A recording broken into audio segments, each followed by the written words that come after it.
Bismillahirrahmanirrahim. Assalamualaikum warahmatullahi wabarakatuh. Selamat pagi, salam sejahtera bagi kita semuanya. Shalom, Om Swastiastu, Namo Buddhaya, salam kebajikan. Yang saya hormati Wakil Presiden Republik Indonesia, Bapak Profesor Dr. Kiai Haji Ma'ruf Amin beserta Ibu Wuri Estu Ma'ruf Amin. Yang saya hormati Ketua, para Wakil Ketua dan para anggota Majelis Permusyawaratan Rakyat Republik Indonesia. Yang saya hormati Ketua, para Wakil Ketua dan para anggota Dewan Perwakilan Rakyat Republik Indonesia. Yang saya hormati Ketua, para Wakil Ketua dan para anggota Dewan Perwakilan Daerah Republik Indonesia. Yang saya hormati Ketua, para Wakil Ketua dan para anggota lembaga-lembaga negara. Yang saya hormati Ibu Profesor Dr. Hajah Megawati Soekarno Putri, Presiden Republik Indonesia kelima.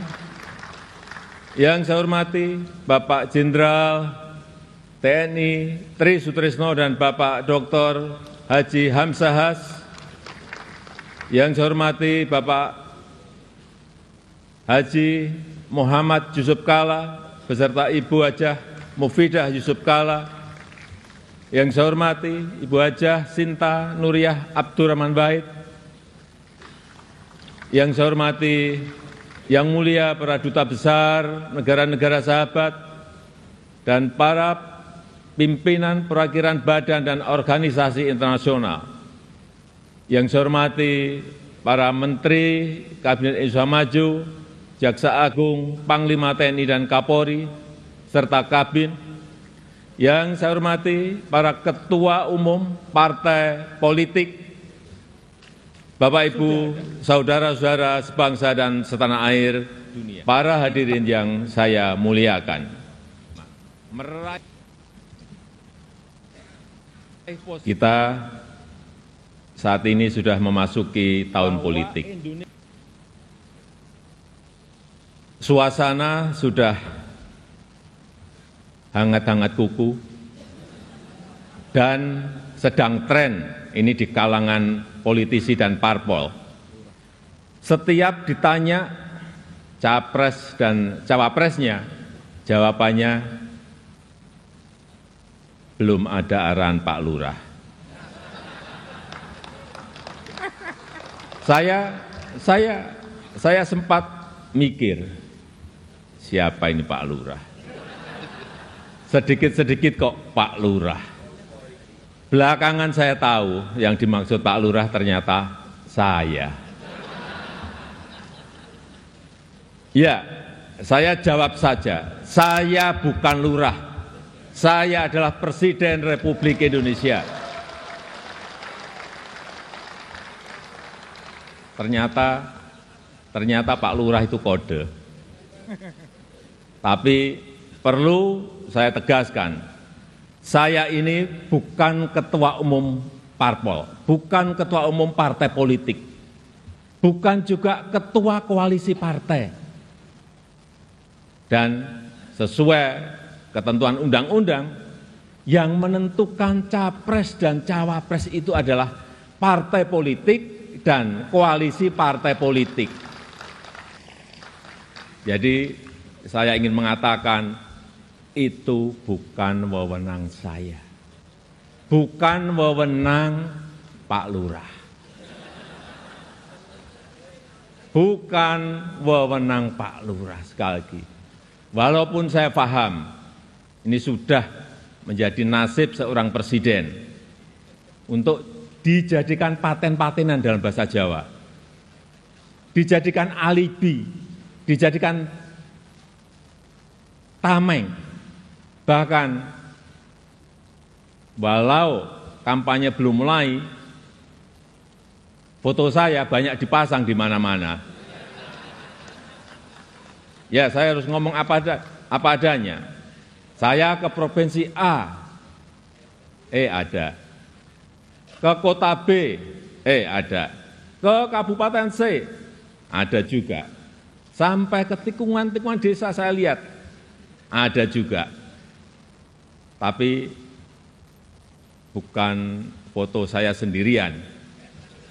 Ada di sebelahnya bareng capres. Ya, saya kira menurut saya juga enggak apa-apa, boleh-boleh saja. Bapak Ibu yang saya muliakan, posisi presiden itu tidak senyaman yang dipersepsikan. Ada tanggung jawab besar yang harus diemban, banyak permasalahan rakyat yang harus diselesaikan. Dan dengan adanya media sosial seperti sekarang ini, apapun bisa disampaikan kepada presiden. Mulai dari masalah rakyat di pinggiran, sampai kemarahan, sampai ejekan, dan bahkan makian, dan fitnahan, bisa dengan mudah disampaikan dengan media sosial. Saya tahu ada yang mengatakan, saya ini bodoh, pelongo-pelongo, tidak tahu apa-apa, Fir'aun, tolol, ya enggak apa-apa. Sebagai pribadi saya menerima saja. Tapi yang membuat saya sedih, budaya santun dan budaya dan budi pekerti luhur bangsa ini kok kelihatannya mulai hilang. Kebebasan dan demokrasi digunakan untuk melampiaskan kedengkian dan fitnah. Polusi di wilayah budaya ini, sekali lagi polusi di wilayah budaya ini sangat melukai keluhuran budi pekerti bangsa Indonesia yang besar. Memang tidak semua seperti itu. Saya melihat mayoritas masyarakat juga sangat kecewa dengan polusi budaya tersebut.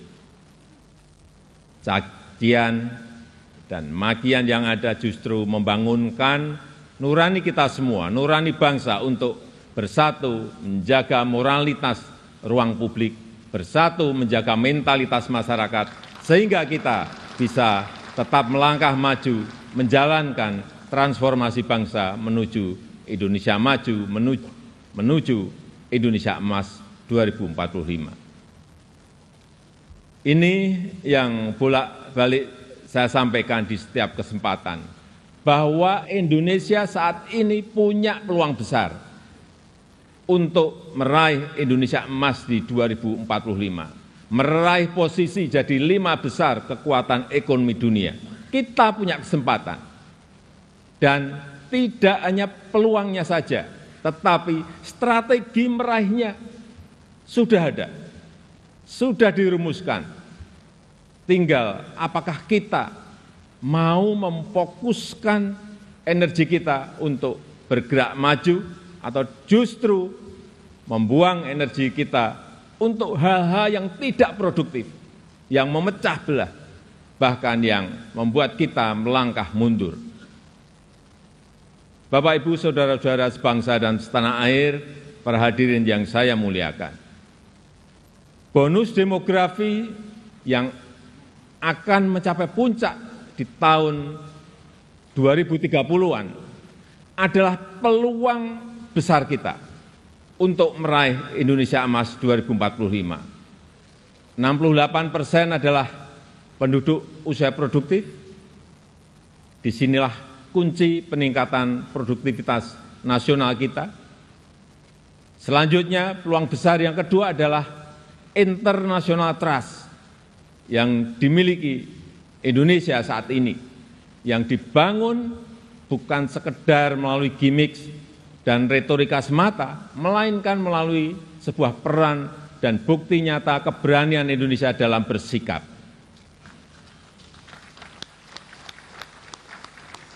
Momentum presidensi Indonesia di G20 keketuaan Indonesia di ASEAN, konsistensi Indonesia dalam menjunjung HAM, kemanusiaan dan kesetaraan, serta kesuksesan Indonesia menghadapi krisis dunia 3 tahun terakhir ini telah mendongkrak dan menempatkan Indonesia kembali dalam peta percaturan dunia.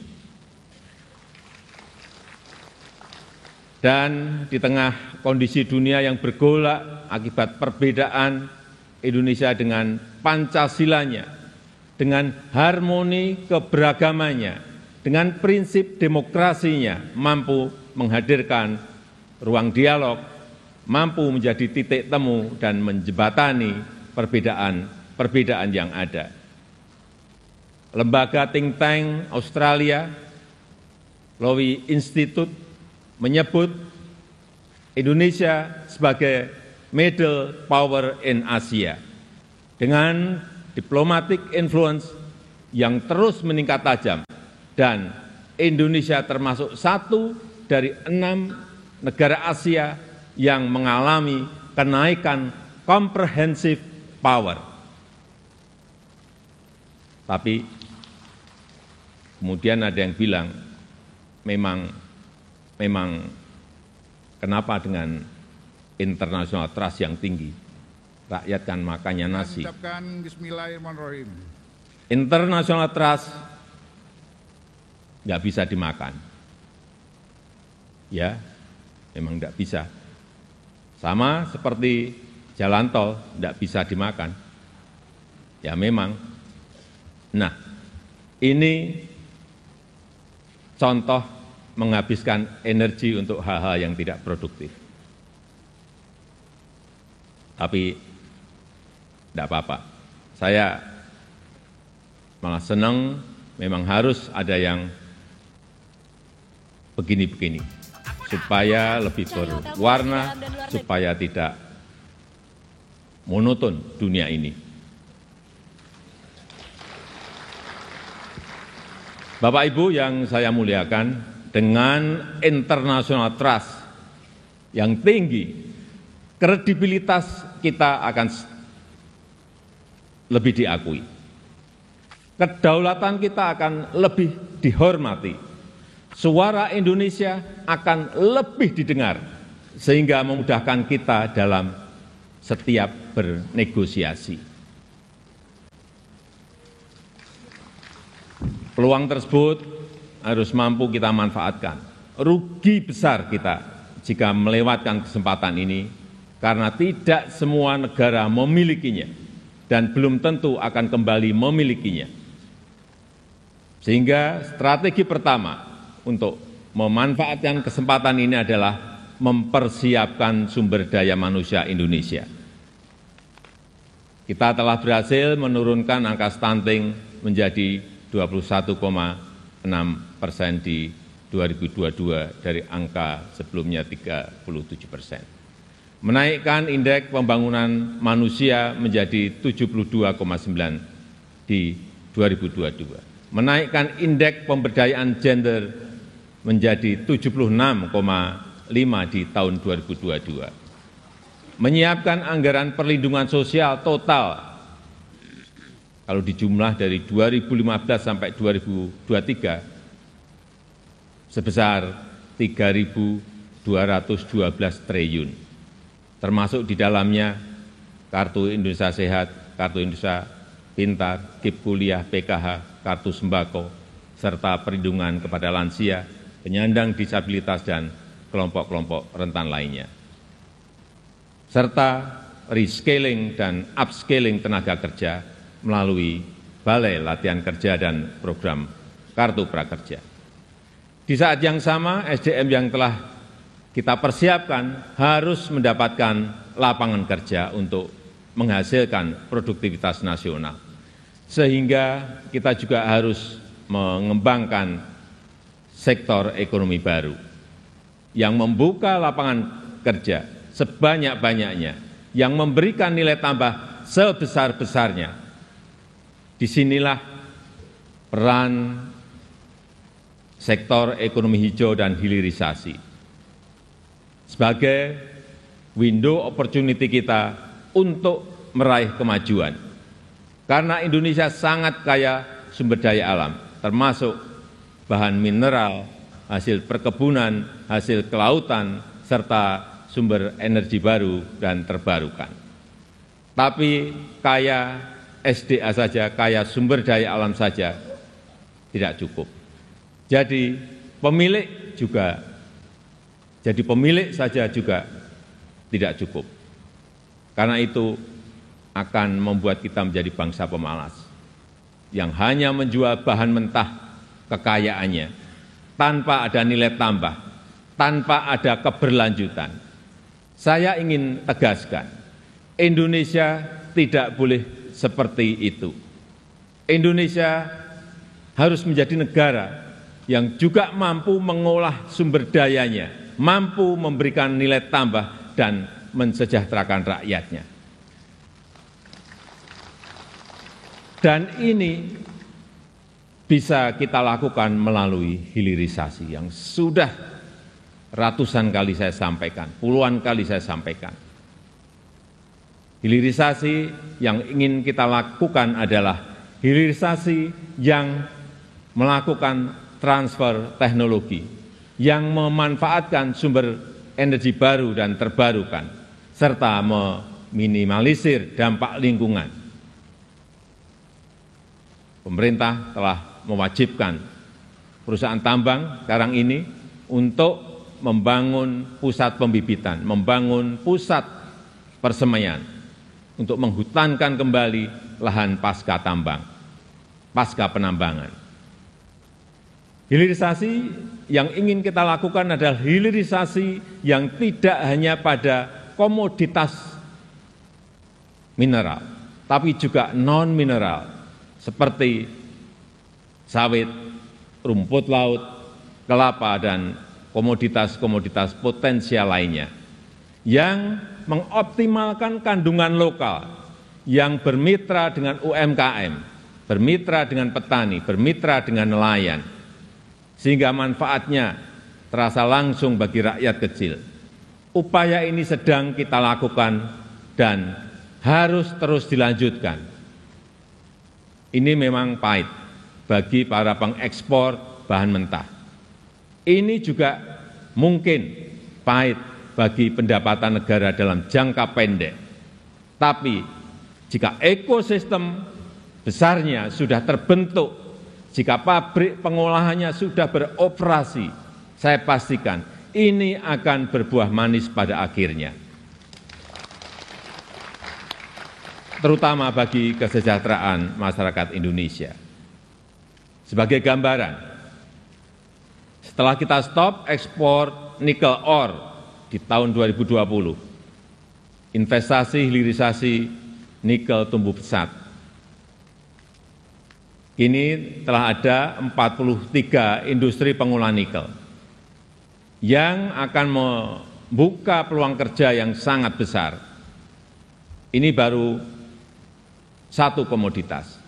Dan jika kita konsisten dan mampu melakukan hilirisasi untuk nikel, kemudian tembaga, kemudian bauksit, kemudian CPO, dan rumput laut, dan yang lain-lainnya, berdasar hitung-hitungan perkiraan, dalam 10 tahun pendapatan per kapita kita, dalam 10 tahun mendatang pendapatan per kapita kita akan mencapai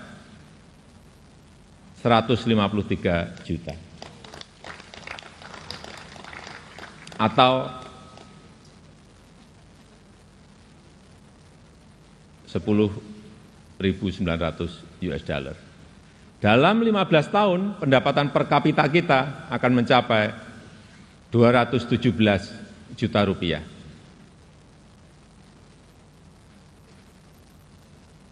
Atau kurang lebih 15.800 US dollar. Dan dalam 22 tahun pendapatan per kapita kita akan mencapai 331 juta rupiah atau 25.000 US dollar.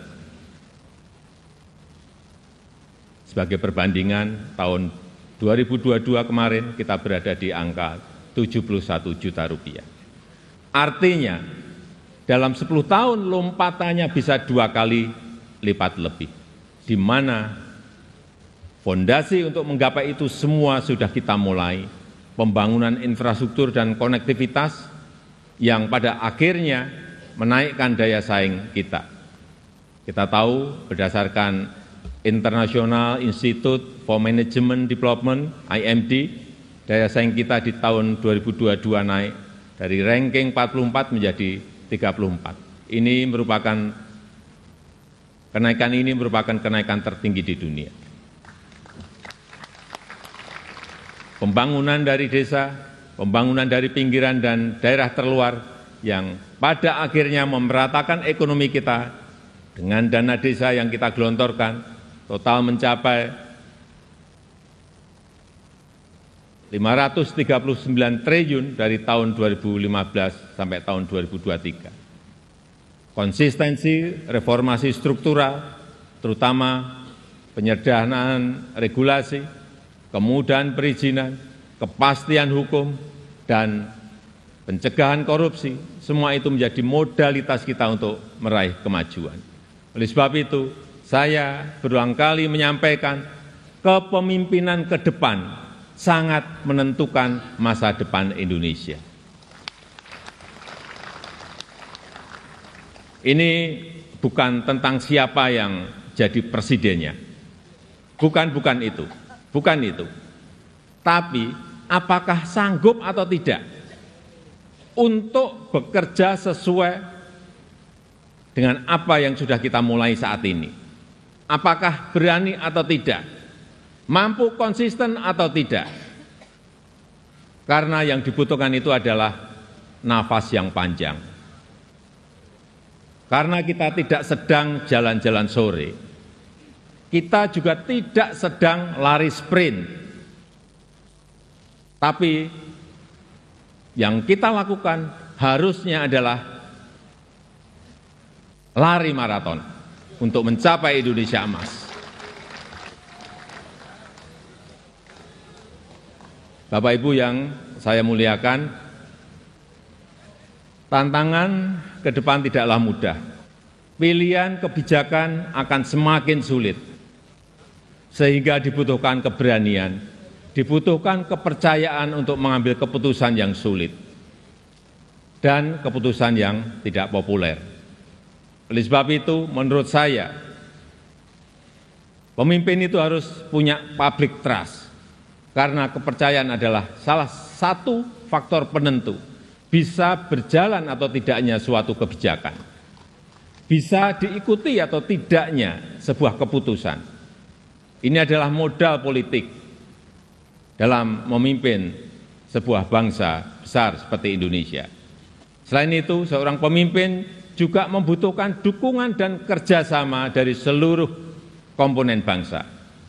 Oleh sebab itu, saya ingin mengucapkan terima kasih kepada pimpinan lembaga tinggi negara, para ulama, para tokoh agama, para tokoh masyarakat, dan para pemimpin adat, kepada guru, budayawan, tenaga kesehatan, dan awak media, kepada partai politik, politisi, aparat pemerintah dan TNI Polri, serta kepada seluruh lapisan masyarakat yang telah memberikan dukungan selama ini. Saya juga menghargai upaya MPR dalam memperkokoh fondasi kebangsaan, meningkatkan pemahaman ideologi bangsa, mengkaji substansi dan bentuk hukum pokok haluan negara, serta menguatkan kerjasama internasional untuk berkontribusi pada pemecahan persoalan global. Dukungan DPR juga sangat luar biasa besar dalam mendukung reformasi struktural, mendukung upaya perbaikan tata kelola pemerintahan, menghindari penyelewengan pengelolaan keuangan negara, dan mempersiapkan pelaksanaan pemilu serentak tahun 2024. DPD sesuai dengan kewenangannya juga telah aktif menyerap aspirasi masyarakat daerah, berperan dalam penyusunan beberapa RUU, dan juga melakukan telaah terhadap sistem tata negara kita. Kontribusi BPK juga sangat signifikan dalam mendorong pertanggungjawaban anggaran serta perbaikan berkelanjutan program prioritas nasional. Upaya MA, Mahkamah Agung dalam menciptakan keadilan patut diapresiasi melalui peningkatan transparansi peradilan, pengembangan sistem peradilan berbasis elektronik, serta percepatan proses penanganan perkara dengan biaya murah. MK, Mahkamah Konstitusi juga terbukti semakin cepat dalam menyelesaikan perkara, transparansi dalam proses persidangannya, dan mempermudah pelayanan para pencari keadilan. KY, Komisi Yudisial, terus aktif melakukan advokasi, pelatihan, dan investigasi, menjatuhkan sanksi tegas terhadap hakim yang melanggar untuk menegakkan kehormatan, keluhuran, martabat, dan perilaku hakim. Selain itu, saya juga mengucapkan terima kasih kepada Bank Indonesia, OJK, LPS, KPK, Ombudsman, KPU, Bawaslu, Komnas HAM, dan lembaga-lembaga nasional lainnya yang telah berkontribusi sesuai peran dan kewenangannya. Semoga Allah SWT, Tuhan Yang Maha Esa, senantiasa mempermudah upaya kita dalam meraih Indonesia maju yang kita cita-citakan. Marilah kita bersatu padu, terus melaju untuk Indonesia maju. Dirgahayu Republik Indonesia, Dirgahayu Negeri Pancasila, merdeka! Merdeka! Merdeka! Terima kasih. Wassalamualaikum warahmatullahi wabarakatuh. Om Santi Santi Santi Om. Namo Buddhaya. Untuk informasi, yang saya pakai ini adalah baju adat dari Tanimbar ke Provinsi Maluku.